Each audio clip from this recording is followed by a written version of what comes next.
Hello दोस्तों, आज है 2 फरवरी 2025 दिन रविवार का। हैप्पी संडे आप सभी को। हिंदी तिथि माघ शुक्ल चतुर्थी और पंचमी तिथि। और आइए बात करते हैं आज के मुख्य समाचार, बड़ी खबरें, देश और दुनिया का ताजा अपडेट लेकर हाजिर हो गए। आज का ये वीडियो भी बहुत ज्यादा महत्वपूर्ण होने वाला है। किसान भाइयों के लिए, युवाओं के लिए, कर्मचारियों के लिए, माता और बहनों के लिए, पढ़ने वाले बच्चों के लिए, बड़े बुजुर्गों के लिए काफी सारी महत्वपूर्ण काम की बड़ी खबरें, अपडेट जानकारियां देखेंगे। वीडियो में आपको बहुत मजा आने वाला है। पूरा वीडियो आप ध्यान से आखिर तक जरूर देखते रहिएगा, है ना। तो बिना टाइम विलंब किए शुरुआत करते हैं आज की पहली बड़ी खबर। सबसे पहले तो आपको बताएं कि आज वसंत पंचमी है और सभी दोस्तों और मित्रों को हमारी टीम की ओर से वसंत पंचमी की ढेर सारी शुभकामनाएं, बहुत बहुत बधाइयां। वैसे आपको बताएं कि इस साल देवी सरस्वती जी के प्रकट उत्सव वसंत पंचमी की तारीख को लेकर पंचांग भेद भी चल रहा है। इस पर्व को वागीश्वरी जयंती और श्री पंचमी भी कहा जाता है। और इस साल विद्या की देवी सरस्वती जी का प्रकट उत्सव कुछ पंचांग में आज 2 फरवरी का और कुछ में 3 फरवरी को बताया गया है। ज्योतिषियों के मुताबिक 3 तारीख को वसंत पंचमी मनाना ज्यादा श्रेष्ठ बताया गया है। फिर भी वसंत पंचमी का त्योहार आज भी मनेगा और कल भी मनेगा, यानी 2 फरवरी और 3 फरवरी आप अपनी श्रद्धा के अनुसार मना सकते हैं। लेकिन ज्यादातर जगहों पर आज 2 फरवरी को देश भर में वसंत पंचमी का एक पर्व बड़े धूमधाम के साथ मनाया जाएगा। कई जगहों पर आज के दिन मेलों का भी आयोजन किया जाता है। और इस बार वसंत पंचमी पर सर्वार्थ सिद्धि योग भी बन रहा है। पंचांग के मुताबिक आज 2 फरवरी 2025 को वसंत पंचमी पूजा का शुभ मुहूर्त सुबह 7:08 से दोपहर 12:34 तक आप पूजा कर सकते हैं। और धार्मिक मान्यताओं के अनुसार आज वसंत पंचमी के दिन मां सरस्वती की विधि पूर्वक पूजा करने से ज्ञान और धन का आशीर्वाद मिलता है। आज के दिन पीले वस्त्र पहनना और पीले रंग का भोग लगाना भी शुभ माना जाता है। ऐसा माना जाता है कि पीला रंग देवी को अति प्रिय है ना। और बड़ी खबर की ओर आगे बढ़ते हैं। आज से कॉमर्शियल गैस सिलेंडर 7 रुपए तक सस्ता हो गया है। दिल्ली में अब यह सिलेंडर 1797 रुपए का मिलेगा। वहीं आपको बताएं, मारुति सुजुकी ने अपनी कई गाड़ियों की कीमतें 32,500 रुपए तक बढ़ा दी है। घरेलू गैस सिलेंडर की कीमतों में कोई भी बदलाव नहीं हुआ है। कोटक महिंद्रा बैंक ने सर्विस चार्ज और नियमों में बदलाव किया है। चलिए बड़ी खबर देखिए। मंदिरों में वीआईपी एंट्री पर रोक लगाने से सुप्रीम कोर्ट का इंकार हो गया है। आपको मालूम ही होगा, देश भर के मंदिरों में वीआईपी एंट्री का चलन है। सुप्रीम कोर्ट में इस पर रोक लगाने को लेकर एक याचिका दायर की गई थी, लेकिन अब अदालत ने इस याचिका को लेकर कोई निर्देश पारित करने से इंकार कर दिया है। अदालत ने यह साफ किया कि वे भले ही याचिका में उठाए गए मुद्दों से सहमत है, लेकिन इसको लेकर अदालत को अपनी तरफ से इस मामले में कोई भी आदेश या दिशा निर्देश देना ठीक नहीं होगा। अदालत ने यह जरूर कहा कि राज्य की संस्थाएं इस मामले में अपनी जो भी उचित हो उस तरह के जरूरी फैसले ले सकते हैं। चलिए आगे बढ़ते हैं। बड़ी खबर। सीएम योगी आदित्यनाथ ने महाकुंभ में संतों के पट्टाभिषेक के लिए आयोजित धर्म सभा कार्यक्रम में हिस्सा लिया और इस दौरान उन्होंने मौनी अमावस्या पर संतों के धैर्य और जिम्मेदारी की भी सराहना की। सीएम योगी आदित्यनाथ ने कहा कि परिवार का अभिभावक की तरह संतों ने इस चुनौती का सामना करते हुए उसे पार करने का काम किया। विपत्ति के समय अभिभावक के रूप में संत नजर आए। धर्म सभा में बोलते हुए मुख्यमंत्री ने कहा कि सनातन रहेगा तो मानव धर्म रहेगा, मानवता रहेगी तो सृष्टि रहेगी। बड़ी खबर देखिए। दिल्ली में बीजेपी में शामिल हुए आम आदमी पार्टी छोड़ने वाले 8 विधायक एक दिन पहले ही चुनाव में टिकट नहीं मिलने और भ्रष्टाचार का आरोप लगाकर इस्तीफा दिया था। आम आदमी पार्टी छोड़ने वाले 8 विधायकों ने शनिवार को बीजेपी ज्वाइन कर लिया है। राजधानी दिल्ली में विधानसभा चुनाव के लिए 5 फरवरी को वोटिंग है और इससे 4 दिन पहले इन नेताओं का बीजेपी में शामिल होना आम आदमी पार्टी के लिए बड़ी मुसीबत बन सकता है। वक्फ बिल को लेकर भी अपडेट आ रहा है। सोमवार को लोकसभा में पेश होगी जेपीसी रिपोर्ट। कई विपक्षी सांसदों ने आपत्ति जताई है। खबर है कि वक्फ संशोधन बिल पर बनी संयुक्त संसदीय समिति जेपीसी की रिपोर्ट 3 फरवरी को लोकसभा में पेश की जाएगी। बीसीसीआई ने तेंदुलकर को लाइफ टाइम अचीवमेंट अवार्ड दिया है। बीसीसीआई ने शनिवार को खिलाड़ियों को नमन अवार्ड दिए हैं। वहीं देखिए, छत्तीसगढ़ में मुठभेड़ हो गई, 8 नक्सली मारे गए हैं। बीजापुर में जवानों ने बड़े नक्सलियों को घेरा। 1 महीने में 50 से ज्यादा नक्सली ढेर हो चुके हैं। सीएम योगी आदित्यनाथ ने वसंत पंचमी को लेकर बैठक की। कहा कि श्रद्धालुओं को कम से कम पैदल चलना पड़े, पार्किंग स्पेस भी बढ़ाया जाए। सीएम योगी ने वसंत पंचमी के अवसर पर व्यवस्थाओं को 0 एरर रखने के निर्देश दिए हैं। शनिवार को प्रयागराज में वसंत पंचमी की तैयारियों की समीक्षा करते हुए उन्होंने निर्देश दिए कि वसंत पंचमी के अवसर पर पूज्य अखाड़ों की पारंपरिक शोभा यात्रा धूमधाम से निकलेगी और इसके लिए सभी आवश्यक तैयारियां समय से कर ली जाए। साथ ही आपको बताएं, महाकुंभ में भगदड़ मचने के बाद चौथे दिन शनिवार को सीएम योगी आदित्यनाथ प्रयागराज पहुंचे। अफसरों के साथ घटनास्थल पर भी गए। मेला अधिकारी विजय किरण आनंद से पूछा कि हादसा कैसे हुआ, भीड़ कंट्रोल क्यों हो गई। वहीं सीएम योगी आदित्यनाथ ने घायलों से भी मुलाकात की है। इसके बाद फिर साधु संतों से मिलने के लिए भी पहुंचे और वसंत पंचमी पर होने वाले तीसरे अमृत स्नान की समीक्षा भी की। वहीं देखिए, वसंत पंचमी पर अयोध्या में 20 लाख लोगों के आने की संभावना है। 4 पहिया वाहनों का प्रवेश प्रतिबंधित हो गया है। वसंत पंचमी का पर्व रविवार और सोमवार को मनाया जाएगा और इस विशेष तिथि पर सरयू में पवित्र डुबकी लगाने के लिए लाखों लोग उमड़ रहे हैं। प्रयागराज महाकुंभ के श्रद्धालुओं का पलट प्रवाह रामनगरी में भी निरंतर जारी है। अयोध्या में भी पूरा देश उमड़ रहा है। यानी प्रयागराज से अयोध्या आ रहे श्रद्धालुओं में तकरीबन देश के हर राज्य के श्रद्धालु शामिल हो रहे हैं। कुछ विदेशी और एनआरआई श्रद्धालु भी आ रहे हैं। वसंत पंचमी पर 20 कुंभ मेला स्पेशल ट्रेनें भी चलेंगी। 670 बसों से राहत मिलेगी। सीएम योगी आदित्यनाथ ने और भी विशेष निर्देश जारी किए हैं। महाकुंभ मेला क्षेत्र में आने वाले यात्रियों और श्रद्धालुओं की सुरक्षा के के लिए हर स्तर पर सरकार की तरफ से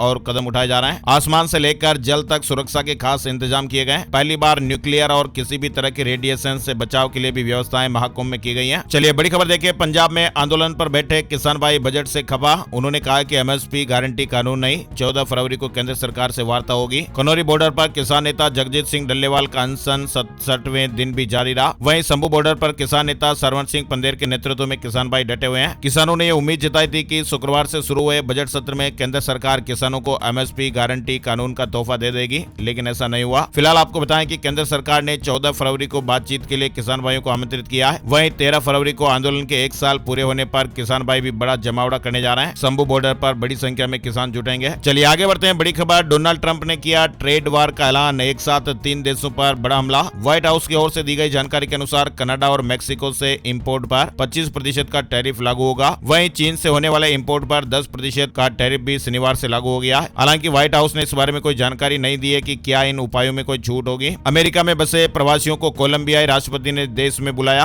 कहा कि जितना जल्दी हो लौट आए, बिजनेस करने के लिए पैसे भी मिलेंगे। कोलंबिया के राष्ट्रपति गुस्तावो पेट्रो ने अमेरिका में रहने वाले अवैध प्रवासियों से वापस देश लौटने की अपील की है। उन्होंने कहा कि मैं अमेरिका में बिना दस्तावेज वाले कोलंबियाई लोगों से अपील करता हूं कि वे उस देश में अपनी नौकरी को तुरंत छोड़ दें और जितना जल्दी हो सके कोलंबिया लौट आए और देश का निर्माण करें। अमेरिकी संसद में चीनी एआई डीप सीक के इस्तेमाल पर बैन, फोन कंप्यूटर पर इंस्टॉल करने की भी मनाही रहेगी। वहीं इससे पहले इटली और आयरलैंड ने भी बैन लगा दिया है। यानी अमेरिकी संसद ने भी अपने ऑफिस में चीन के आर्टिफिशियल इंटेलिजेंस यानी एआई चैटबॉट डीप सीक के इस्तेमाल पर बैन लगा दिया है। सभी कर्मचारियों को ऑफिशियल फोन, कंप्यूटर और टैबलेट पर डीप सीक इंस्टॉल न करने को कहा गया है। वहीं बड़ी खबर देखिए, भारत परमाणु ऊर्जा कानून में बदलाव करेगा। पीएम मोदी के अमेरिका दौरे से पहले यह बड़ा ऐलान हुआ है। भारत ने अपने परमाणु दायित्व कानून न्यूक्लियर लायबिलिटी लॉ में संशोधन करने और एक नया न्यूक्लियर एनर्जी मिशन शुरू करने की घोषणा की है। यह कदम प्रधानमंत्री नरेंद्र मोदी की संभावित अमेरिकी यात्रा से पहले उठाया गया है। यानी अमेरिका ने हाल ही में भारत के 3 परमाणु संस्थानों पर लगे प्रतिबंध हटा लिए हैं और इसके बाद भारत अमेरिका के बीच नागरिक परमाणु सहयोग को बढ़ावा मिलने की संभावना है। लेकिन भारत का सख्त नागरिक परमाणु क्षति दायित्व कानून 2010 अब तक इस समझौते के अमल में एक बाधा बना हुआ था। परमाणु समझौते में आगे बढ़ने की कोशिश है। इधर खबर है कि डोनाल्ड ट्रंप की नई सरकार में पहले मेहमान होंगे इजराइल के प्रधानमंत्री बेंजामिन नेतन्याहू। 4 फरवरी को व्हाइट हाउस पहुंच रहे हैं। अमेरिकी राष्ट्रपति डोनाल्ड ट्रंप ने इजरायली प्रधानमंत्री बेंजामिन नेतन्याहू को अमेरिका आने का न्योता दिया है और अब खबर है कि 4 फरवरी को व्हाइट हाउस में आएंगे और ऐसे में अब डोनाल्ड ट्रंप और नेतन्याहू के बीच होने वाली बैठक भी खास बताई जा रही है। चलिए आगे बढ़ते हैं। बड़ी खबर पाम्बन ब्रिज से जुड़ी हुई है। देश का पहला vertical lift rail bridge 5 minute में 17 मीटर ऊंचा हो जाएगा और नीचे से जहाज भी निकलेंगे। दरअसल हमारे देश में रामेश्वरम और मंडपम के बीच समुद्र पर देश का पहला वर्टिकल पाम्बन रेलवे ब्रिज बनकर तैयार हो गया है और देश का यह पहला ब्रिज होगा जो बड़ी शिप आने पर सायरन बजने के बाद मात्र 5.5 मिनट में 17 मीटर यानी कि लगभग 60 फीट ऊंचा हो जाएगा और इससे बड़े मालवाहक जहाज भी ब्रिज के नीचे से आसानी से गुजर सकेंगे। रेलवे ने मीडिया के सामने पहली बार इसका ट्रायल भी किया। भोपाल उज्जैन पैसेंजर ट्रेन अब 16 मार्च तक चलेगी। यात्रियों की भीड़ को देखते हुए पश्चिम मध्य रेलवे भोपाल मंडल ने यह निर्णय लिया है। ट्रेन के आगमन या प्रस्थान समय, ठहराव आदि में कोई बदलाव नहीं किया गया है। मध्य प्रदेश भोपाल से बड़ी खबर देखिए, बारिश के बाद शहर में फ्लू का संक्रमण तेजी से फैल रहा है। सरकारी अस्पतालों की ओपीडी में मरीजों की भीड़ बढ़ रही है। एक हफ्ते में मरीजों की संख्या 8 गुना तक बढ़ गई है। संक्रमितों को आंखों में जलन, तेज खुजली और दर्द की शिकायतें हो रही हैं। डॉक्टर्स ये कह रहे हैं कि अगले 15 दिनों में ये संक्रमण और भी बढ़ सकता है। आई फ्लू का अटैक देखने को मिल रहा है। छत्तीसगढ़ के रायगढ़ में बर्ड फ्लू की पुष्टि हुई है। एक सरकारी पोल्ट्री फार्म में बर्ड फ्लू का मामला सामने आने के बाद कलेक्टर समेत प्रशासनिक अमला मौके पर पहुंचा और यहाँ 5,000 मुर्गियों, 12,000 चूजे और 17,000 अंडों को नष्ट किया गया है। वहीं देखिए छत्तीसगढ़ से एक और खबर आ रही है। बीजेपी का घोषणा पत्र तैयार 3 फरवरी को जारी होगा। निकायों के लिए 3,511 सुझावों को शामिल कर ये मैनिफेस्टो तैयार किया गया है। छत्तीसगढ़ नगरीय निकाय चुनाव के लिए बीजेपी का घोषणा पत्र तैयार हो गया है। बड़ी खबर है उत्तर प्रदेश से आ रही है। भारत को डायबिटीज की कैपिटल बनने से रोकेंगे। आगरा में एक अधिवेशन की शुरुआत हुई है और यहाँ देश भर के 500 डॉक्टर्स भाग ले रहे हैं। 2 दिवसीय अधिवेशन में देश भर के स्पेशलिस्ट इंडिया को डायबिटीज कैपिटल बनने से कैसे रोका जाए इस पर मंथन करेंगे और 2 दिन तक पेपर प्रेजेंटेशन के अलावा अलग अलग सत्र भी होंगे। जेपी नड्डा ने एनडीए के सांसदों के साथ बैठक की है। दिल्ली चुनाव को लेकर निर्देश दिए गए। बैठक में सांसदों को कहा गया कि वे अपने अपने राज्य के वोटर्स के बीच जाएं, संपर्क करें, पदयात्रा भी करें। इसके साथ ही बैठक में एक एक सांसद को एक एक मंडल की जिम्मेदारी दी गई है। बड़ी खबर आ रही है। शनिवार को national assessment and accreditation council यानी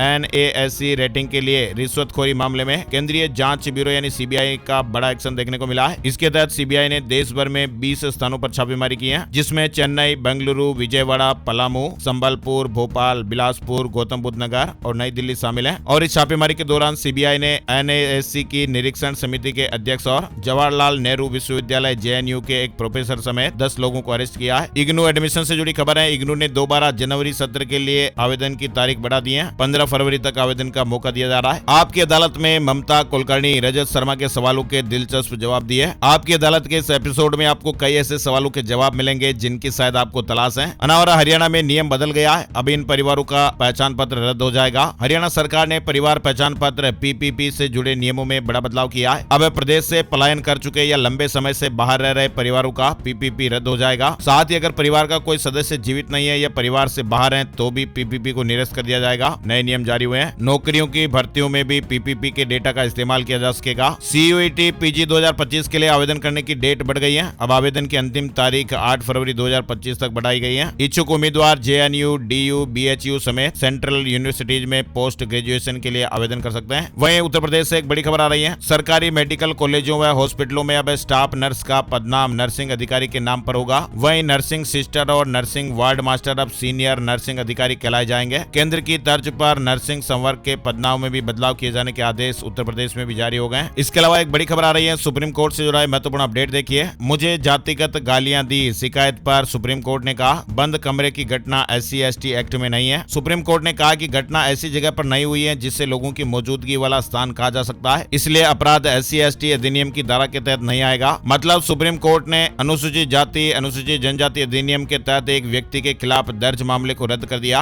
और कहा कि यह घटना लोगों के बीच नहीं हुई थी। चलिए अब आपको बताते हैं बजट 2025 में किसको क्या मिला है, इनकम टैक्स से जुड़े क्या बदलाव हुए हैं, किसान भाइयों के लिए क्या ऐलान किए गए हैं, युवाओं के लिए, बुजुर्गों के लिए, पढ़ने वाले बच्चों के लिए, आम जनता से जुड़े बजट में क्या कुछ ऐलान हुए हैं, बजट 2025 में क्या सस्ता हुआ, क्या महंगा हुआ, बजट में छात्रों को क्या मिला, किसान भाइयों को क्या क्या मिला, गरीबों, युवाओं, किसानों और महिलाओं को वित्त मंत्री जी ने क्या खास तोहफे दिए हैं, एक नजर आपको जल्दी से बता देते हैं। आपको मालूम ही होगा केंद्रीय वित्त मंत्री निर्मला सीतारमण ने 1 फरवरी को देश का आगामी बजट पेश किया और इस बजट में देश के गरीबों, युवाओं, किसानों, व्यापारियों, महिलाओं, नौकरी पेशा लोगों, बड़े बुजुर्गों यानी सभी वर्गों के लिए कुछ न कुछ घोषणाएं हुई हैं और राहत की घोषणाएं की गई हैं। सबसे पहले देखिए कि इनकम टैक्स से जुड़ा अपडेट है। स्टैंडर्ड डिडक्शन के साथ 12,75,000 की कर योग्य आय पर कोई टैक्स नहीं लगेगा। यानी वित्त मंत्री निर्मला सीतारमण ने मध्यम वर्ग को यह बड़ी राहत दे दी है। अब 12 लाख रुपए तक की आमदनी आयकर के दायरे से बाहर होगी और इसमें जब स्टैंडर्ड डिडक्शन भी जोड़ देंगे तो वेतनभोगी लोगों के लिए 12,75,000 रुपए की कर योग्य आय पर भी कोई टैक्स नहीं लगेगा। आयकर सीमा में छूट से 1 करोड़ लोगों को फायदा मिलेगा। साथ ही आप देखिए केंद्र सरकार ने मोबाइल फोन निर्माण के लिए आवश्यक कुछ महत्वपूर्ण पार्ट्स पर भी आयात शुल्क समाप्त करने की घोषणा कर दी है और इस कदम से एप्पल, शाओमी और उन मोबाइल निर्माताओं को बड़ा लाभ मिलेगा जो विदेशी है लेकिन अपने प्रोडक्ट का उत्पादन भारत में करते हैं। वैसे आपको बताएं भारत अब दुनिया का दूसरा सबसे बड़ा मोबाइल फोन निर्माता बन चुका है और सरकार के इस कदम से मेक इन इंडिया को भी बढ़ावा मिलेगा। स्मार्टफोन पार्ट्स पर आयात कर समाप्त किए जाने की घोषणा हो गई है तो जाहिर सी बात है स्मार्टफोन भी सस्ते होंगे। इसके अलावा टीवी से लेकर वॉशिंग मशीन, फ्रिज, एसी वगैरह भी सस्ते होंगे। इलेक्ट्रिक कारें भी सस्ती हो जाएगी। मतलब कि इलेक्ट्रॉनिक प्रोडक्ट सस्ते होने वाले हैं। बजट 2025 में parts, camera module, connector, wired headset के रॉ मटेरियल, माइक्रोफोन और receiver, USB cable, fingerprint reader, mobile phone sensor पर लगने वाले कस्टम ड्यूटी को खत्म कर दिया गया है और ऐसे में अब स्मार्टफोन की कीमतें कम हो सकती हैं। साथ ही देश में AI एक्सीलेंस सेंटर स्थापित होंगे। AI एजुकेशन के लिए 500 करोड़ रुपए का तोहफा बजट में ऐलान हुआ है। बजट में महिलाओं, SC/ST के साथ साथ पिछड़े वर्गों के लिए भी बड़े ऐलान किए गए हैं। पहली बार उद्यमिता में कदम रखने वालों के लिए 2 करोड़ रुपए तक के टर्म लोन की घोषणा की गई है। वित्त मंत्री निर्मला सीतारमण ने कहा कि सरकार पहली बार उद्यम शुरू करने वाली 5 लाख महिलाओं, अनुसूचित जाति और अनुसूचित जनजाति के उद्यमियों के लिए 2 करोड़ रुपए का ऋण शुरू करेगी। साथ ही ऋण गारंटी कवर भी दोगुना हो जाएगा। सरकार श्रम प्रधान क्षेत्रों की उत्पादकता बढ़ाने के लिए सुविधाजनक उपाय करेगी। ऋण गारंटी कवर को दोगुना करके 20 करोड़ रुपए किया जाएगा और गारंटी शुल्क को घटाकर 1% किया जाएगा। साथ ही आपको बताएं कि सीनियर सिटीजन को भी बड़ी राहत दी गई है। इस बजट में ITR और TDS की लिमिट बढ़ाई गई है। TDS की सीमा बढ़ाकर 10 लाख रुपए की गई है। टैक्स से डिडक्शन में बुजुर्गों के लिए भी बड़ा ऐलान किया गया है। 4 साल तक रिटर्न भर सकेंगे। इसके अलावा सीनियर सिटीजन को टैक्स पर छूट दोगुनी की गई है। छूट को 50,000 से बढ़ाकर 1 लाख रुपए किया गया है। साथ ही बजट में अगस्त 2024 या इसके बाद राष्ट्रीय बचत योजना यानी NSS खातों से निकासी पर कर से छूट देने का ऐलान किया गया है। यानी एम्प्लॉय से बॉस तक, किसानों से व्यापारियों तक बजट ने हर किसी को खुश किया है। महिलाओं और बच्चों के स्वास्थ्य के लिए सक्षम आंगनबाड़ी और पोषण 2.0 के विस्तार का ऐलान हुआ है। इसके अलावा सरकारी स्कूलों और प्राथमिक स्वास्थ्य केंद्रों को ब्रॉडबैंड से जोड़ा जाएगा। वहीं देखिए मोदी सरकार बिहार बिहार को 1.43 लाख करोड़ रुपए भी देगी। पिछले साल से ये 14,000 करोड़ रुपए अधिक है। उत्तर प्रदेश के बाद बिहार को सबसे ज्यादा फंड मिला है। किसान भाइयों के लिए अपडेट आपको बताएं कि किसान क्रेडिट कार्ड की जो लिमिट है वो 3 लाख से बढ़ाकर 5 लाख रुपए कर दी गई है। प्रधानमंत्री धन धान्य योजना के तहत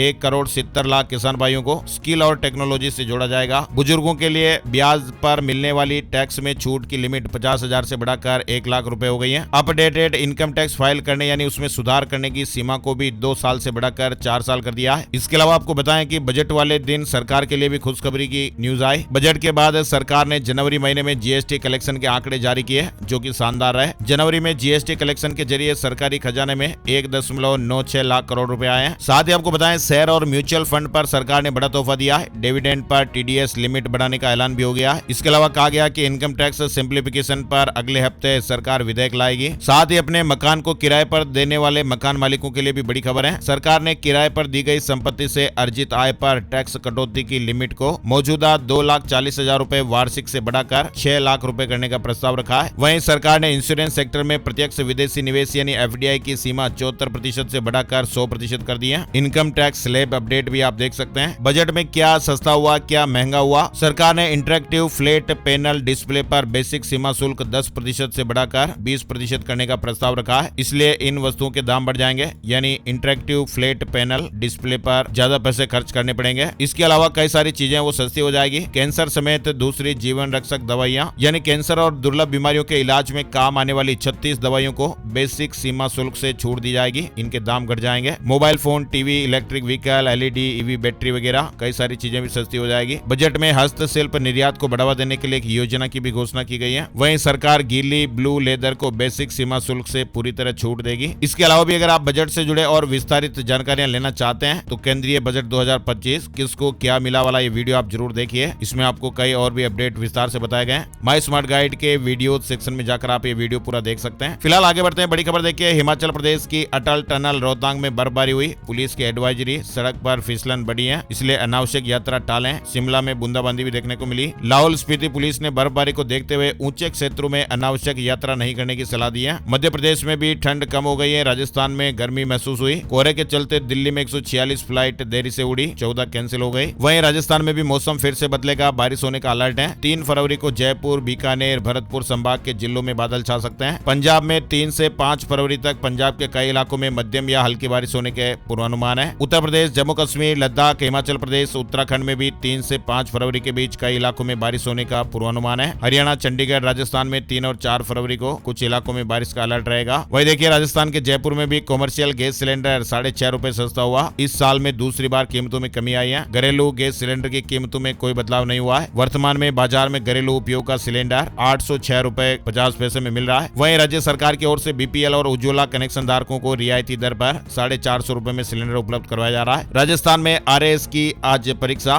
नकल रोकने के लिए भी विशेष चौकसी। राजस्थान की सबसे बड़ी परीक्षा राजस्थान राज्य और अधीनस्थ सेवा संयुक्त प्रतियोगी परीक्षा आरएएस आज 2 फरवरी को शुरू हो रही है। वहीं देखिए, हरियाणा में गवाही के लिए पुलिस कर्मचारियों को कोर्ट जाने की जरूरत बहुत कम पड़ेगी। वे अपने थाने से ऑनलाइन गवाही दे सकेंगे। पानीपत पुलिस विभाग ने इसे लेकर पुलिस कर्मियों के लिए ऑनलाइन गवाही प्रणाली का प्रशिक्षण शिविर आयोजित किया। हरियाणा के 6118 शिक्षकों के मोबाइल नंबर ही गलत हैं। गुरुग्राम में सबसे ज्यादा प्रोफाइल में गलत नंबर दिए हुए हैं और ऐसे में अब डेटा अपडेट करने में कई दिक्कतें भी आ रही हैं। शिक्षा विभाग ने अब शिक्षकों के मोबाइल नंबर ठीक करने को लेकर सख्ती दिखाई है। जल्द ही सभी का डेटा अपडेट किया जाए। हरियाणा पहुंचे 7 राज्यों के DGP high level inter state meeting में शामिल हुए। गैंगस्टर, आतंकवाद, नशा तस्करी पर चर्चा हुई। वह देखिए, बजट के बाद सोने चांदी के रेट में बड़ा बदलाव हुआ। दिल्ली में सोने की कीमत 84,513 रुपए प्रति 10 ग्राम पर पहुंच गई। वहीं चांदी 93,640 रुपए प्रति किलो पर रही। आइए अब आपको बताते हैं सितारे क्या कुछ कह रहे हैं। आज 2 फरवरी का राशिफल कैसा रहने वाला है। आज रविवार को शिव और स्थिर नाम के योग बन रहे हैं जिससे मेष राशि के लोगों को रुका हुआ या उधार दिया हुआ पैसा वसूल करने के लिए अनुकूल समय है। मिथुन राशि वालों के लिए अच्छा दिन है। सिंह राशि वालों के लोगों को बिजनेस में सितारों का साथ मिल सकता है। कन्या राशि वालों का रुका हुआ काम भी पूरा हो सकता है। वृश्चिक राशि के नौकरी पेशा लोगों की स्थिति मजबूत हो सकती है। धनु राशि वालों के बिजनेस का कोई अधूरा काम पूरा हो सकता है। कुंभ राशि के लोग आर्थिक स्थिति को बेहतर बनाने के लिए कुछ योजनाएं बना सकते हैं और इनके अलावा बाकी राशियों के लिए सामान्य दिन रहने वाला है ना। तो ये थे दोस्तों आज के मुख्य समाचार, बड़ी खबरें, हेडलाइंस और सुर्खियां अपडेट। वीडियो कैसा लगा कमेंट करके जरूर बताइएगा।